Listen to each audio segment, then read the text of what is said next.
Zona Debate. En el día de hoy me place presentarles a mis compañeros de nuestro departamento de prensa.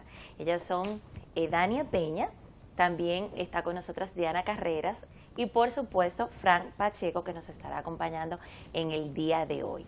Nuestro invitado especial es el doctor Rafael Sánchez Cárdenas, quien es viceministro de Relaciones Internacionales del Ministerio de Educación Superior, Ciencia y Tecnología. Y precisamente ese es el tema que nos ocupa en el día de hoy. Bienvenidos. Frank. Bien, bienvenido Yumilka, doctor. Vamos a hablar precisamente de las relaciones internacionales, de qué manera se relaciona internacionalmente el Ministerio de Educación, Ciencia y Tecnología. Bueno, lo primero que tenemos que entender es que hoy día la educación superior, la ciencia y la tecnología tienen una dimensión internacional. Anteriormente, habitualmente, estaba muy enfocada localmente, pero ya hoy es imposible hablar de educación, de ciencia o de tecnología o de innovación sin buscar el vínculo internacional. Es imposible. Por tanto, el Ministerio de Educación Superior, Ciencia y Tecnología trabaja en una articulación y vinculación del sistema con sistemas internacionales de universidades, centros de investigación y estados que permitan, digamos, mantener un estándar internacional en el sistema local. Es un efecto doble de mutua vigilancia, de comparación de sistemas y que nos permita ir situando nuestro país en un peldaño cada vez más elevado en términos de los niveles de desarrollo de la educación nacional. Precisamente ahora que usted menciona eso, ¿cómo estamos nosotros posicionados internacionalmente en nuestros estudios superiores?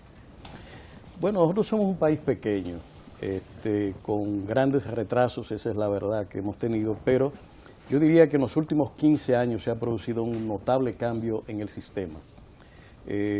No solamente en términos de ruptura de la inequidad, crear una tendencia favorable hacia la solución de ese problema, a tal punto, y pongamos algunos datos que avalen esto que estoy diciendo. En América Latina, el acceso a la cobertura de educación superior estaba en más o menos, primer quintil, que es el quintil más pobre de la sociedad, tiene un acceso a la educación superior de un 24%, en tanto que el quinto quintil, que es el más de más recursos, más rico, tiene un 84%. Esa es la media latinoamericana. Nosotros estamos en un 35-36%, de manera que nos estamos situando por encima de la media latinoamericana en términos de cobertura en este sentido. Y eso se ha ido cambiando progresivamente. En el año 2000 nosotros teníamos para la cohorte de 18 a 24 años una cobertura de 24%.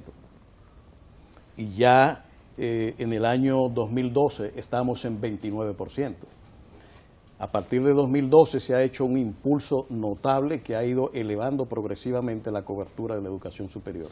De manera que vamos progresivamente cambiando en esa dirección. Igualmente ha crecido y cambiado, cosa que no teníamos anteriormente, la inversión que hace el Estado en materia de investigación. El Ministerio ha creado el fondo CIP, un fondo para investigación concursable, que cambia también la naturaleza del sistema nacional.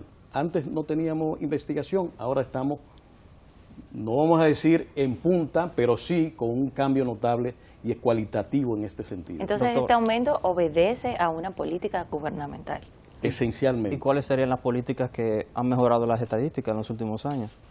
Bueno, las políticas van dirigidas en varias direcciones. Número uno, la política de equidad, que mencionaba y le estaba dando los datos anteriormente. Facilitar, digamos, que el universo de la sociedad pueda tener acceso a la educación superior, que para UNESCO se entiende como un bien público. Por tanto, la educación tiene que ser vista de ese modo. La política de equidad se expresa, por ejemplo, en facilitar aquel quintil más bajo de la sociedad tenga elementos de protección que le permitan acceder, como accede el 84% que mencionaba, del quintil más rico, a la educación superior. Entonces, aquí aparecen sistemas de becas nacionales e internacionales, becas para el bilingüismo, que es un componente estratégico de la formación educativa moderna. Es decir, si queremos tener estándar internacional, tiene que haber dominio de al menos un idioma, porque eso nos permite a nosotros tener acceso a la educación internacional, a nuevas colectividades educativas y de investigación a través del idioma, y sobre todo con el inglés. Nosotros tenemos el inglés por inmersión, que está facilitando el ingreso, al menos creando una cultura ya en esta materia que no teníamos antes, y es una creación del ministerio que se ha hecho. Así que esto en términos de la política de igualdad, en términos de la política de cobertura, de aumento de la cobertura también. Ya le decía que de 24 pasamos a 29, de 2004 a 2012, y que hoy estamos entre 35 y 36% de la cohorte de 18 a 24 años. Es decir, este cambio obedece a esas políticas que se han estado haciendo y mejora de los mecanismos de regulación del sistema, de manera que garanticemos calidad cada vez mayor. Antes, las universidades, ustedes recordarán aquellas historias de que se vendían títulos, que se hacían toda una serie de barbaridades. Que no iban los estudiantes, que otra persona tomaba las clases, la asistencia por otro. Bueno, pues esas cosas prácticamente han desaparecido de las noticias nacionales, porque la regulación y el cerco, digamos, regulatorio sobre las instituciones de educación superior se ha mejorado notablemente mediante la Ley 13901 de Educación Superior. Antes del año 2000 no teníamos esto, teníamos una comisión de educación superior, no teníamos ministerio. Entonces, estos son mecanismos a través de los cuales se ha ido mejorando esa calidad de la educación. Edania. En cuanto a esos aportes que usted ha dicho, logros, ¿cómo es valorada la educación dominicana a nivel internacional? Bueno, precisamente una de las evidencias que tenemos, pongamos algunas anécdotas que reflejan esta mejora que hemos ido teniendo en las últimas décadas. De inicio, para acceder un dominicano a una universidad extranjera había muchas restricciones por los títulos de reconocimiento y la reválida que había que hacer. Hoy estamos enviando estudiantes en el plan de becas internacionales a todo el mundo, desde Oriente, Europa, Norteamérica, Sudamérica, Centroamérica, a todos lados. 2.500 becas aproximadamente anuales que se emiten de becas internacionales, y sus títulos son reconocidos y certificados por el Ministerio a nivel internacional. Cada vez es mayor los problemas. Una anécdota precisamente que quisiera mencionar. Hace 2014 aproximadamente, un grupo de estudiantes aplicó a UCL, una universidad muy calificada del Reino Unido, y a Edinburgh University. Y resulta que para ingresar se le estaba exigiendo que debían tener 2 maestrías para hacer otra maestría. Nosotros dijimos, bueno, pues ¿qué está pasando aquí cuando Barbados, Bolivia y la mayoría de los países de Centroamérica sí podían ingresar los estudiantes? ¿Sin maestría o con una sola maestría? Con una sola maestría o sin maestría, como efectivamente debe ser. Usted termina el nivel de grado y luego va a hacer el segundo nivel. Bueno, el motivo estaba en que el NARIC, que es la institución del Reino Unido que hace las evaluaciones para las universidades y produce las informaciones en las que ellas se basaban, había recogido una información aquí en el año 2006 aproximadamente. Y sobre eso se fundaba el requisito de estas universidades, que son la de mayor nivel en el Reino Unido. En la investigación pedimos al NARIC entonces una reevaluación del sistema nacional, y ellos enviaron una comisión, un comisionado acá que tuvo contacto con el ministerio, con las universidades y los institutos, y evaluado incluso encuentro con estudiantes. Y evaluó incluso aquellos estudiantes que estaban ingresando al Reino Unido ya en otras universidades. Y el resultado, después de un proceso de más o menos un año y 2 meses, es la certificación de que las cosas habían cambiado y UCL, Edinburgh, están recibiendo a los estudiantes dominicanos sin ese requisito, lo cual avala lo que estoy diciendo.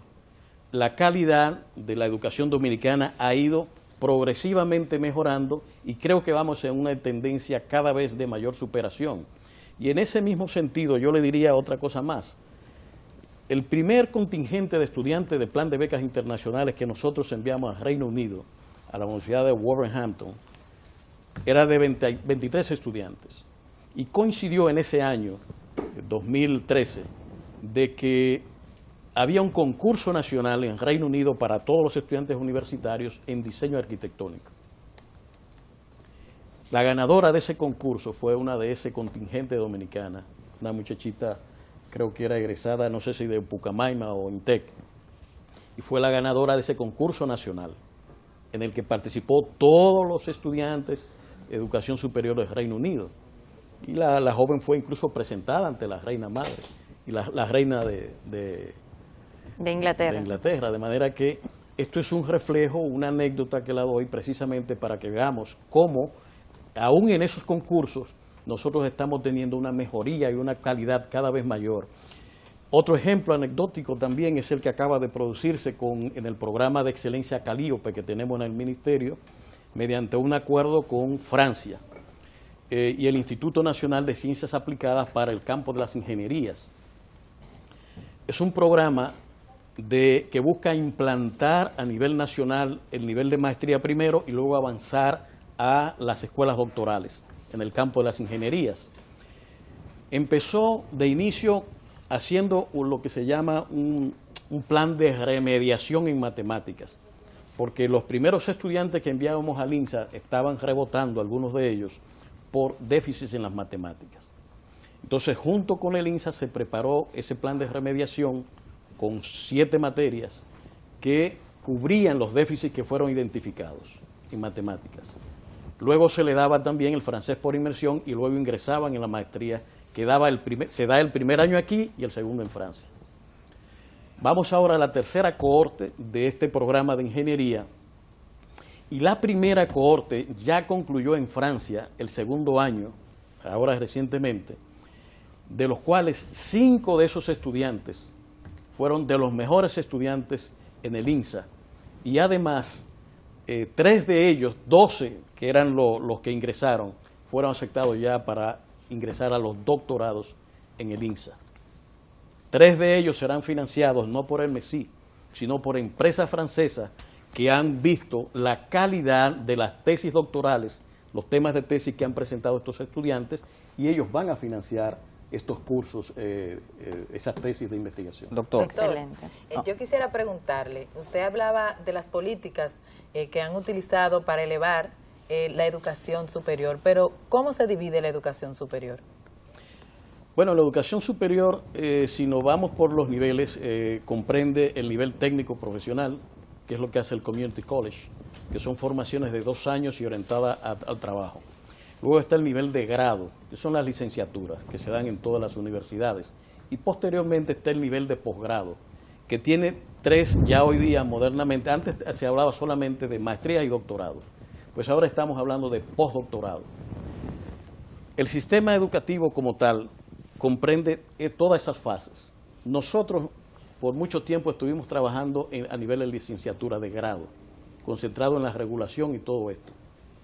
Incluso el Community College es reciente, no es una formación que existía en el país, sino que se introduce para un nivel del bachiller que termina, pueda tener 2 años y mediante un diseño curricular que ofrece la continuidad de una carrera universitaria, aquel que termina esto se va a trabajar porque hizo una carrera técnica, pero quiere seguir, esos currículos están articulados de tal manera que pueden ir a la universidad y completar una licenciatura.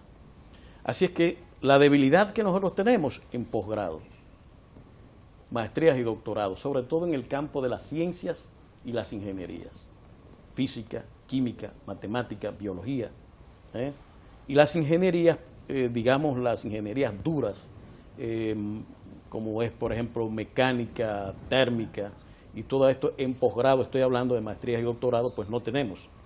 Lo lógico es que cada país que tiene un plan de desarrollo use la educación superior con fines de ser el motor precisamente del cambio que tiene que producir, no solamente en el campo de la educación, si la vemos así, o la ciencia o la innovación, sino que esto incide en el sistema económico.